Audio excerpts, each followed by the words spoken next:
ঈদ আসলেই ঈদের পূর্বে যে রাজনৈতিক দলগুলো আছে তারা সাধারণ মানুষদেরকে উপহার দেওয়ার জন্য পাগল হয়ে যায়। কেউ ভাইরাল হওয়ার জন্য এসব করে, আর কেউ সত্যিকারেরই সহযোগিতা করে।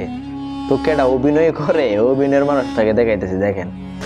কালাম্মা একটু কষ্ট করে ধরতে হবে। কালাম্মা ওজন আছে তো অনেক, একটু কোমরে নিয়ে পারবে, কোমরে নিয়ে নিলেই পারবে, দুশ্চিন্তা করো না। কালাম্মা একটু কষ্ট করে ধরতে হবে। কালাম্মা ওজন আছে তো অনেক, একটু কোমরে নিয়ে পারবে, একটু কষ্ট করে ধরতে হবে। কালাম্মা ওজন আছে তো অনেক, একটু কোমরে নিয়ে পারবে। এটা হচ্ছে বুবি হাজ্জাজের মনে করেন যে অভিনয়। এই রে ওজন পড়ে যাইতেছে, বিডি একাতে লয়ে গেছে গা। মানে কি কথার কথা 1000 টাকায় এখান থেকে 100 টাকার জিনিসপত্র দিতেছে, আর বাকিটি তার পেটুক সার মাজারে। তো এখন যারা আসলেই দানবীর তাদের ভিডিওটি আপনি দায়িত্ব পালন করতে এসে কি অসঙ্গতি দেখেছেন? আমার তো কোনো অসঙ্গতি ধরা পড়ে না।